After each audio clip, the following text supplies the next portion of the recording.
Hello guys, আসসালামু আলাইকুম। তো বাসের অপেক্ষা করে অনেকক্ষণ দাঁড়িয়েছিলাম, পরে বাস পেলাম না। তো আমরা একটা গাড়িতে উঠলাম, ট্যাক্সিতে। তো উঠে মক্কা যাওয়ার জন্য রওনা দিলাম। তো মক্কায় যেতে যেতে অনেকগুলি ভিডিও করলাম মক্কা নগরীর, খেজুর গাছ, মসজিদ, দামি দামি রেস্টুরেন্ট,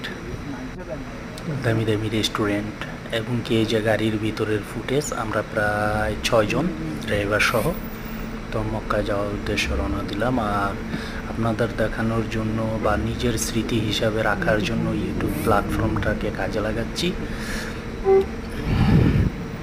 তো উঁচু উঁচু পাহাড়, আসলে এই মক্কা অনেক সৌন্দর্য, অনেক সুন্দর কিছু দেখার মতো আছে। আলহামদুলিল্লাহ, সব কিছু মিলিয়ে সৌভাগ্য হয়েছে আমার মক্কায় আসা, মক্কা দেখা। তো এই হোটেলগুলো অনেক এক্সপেন্সিভ, তো এক্সপেন্সিভ হোটেল, তার ভিতরে একটা থাকার নসিব আল্লাহ তালা দান করেছে আমাদের কপিলের উসিলায়। সবচেয়ে বড় উসিলা হলো আমার মা বাপ, তাদের উসিলায় আজকে মক্কায় আসা। তো সবাই কীরকম আছেন, আসসালামু আলাইকুম জানাবেন।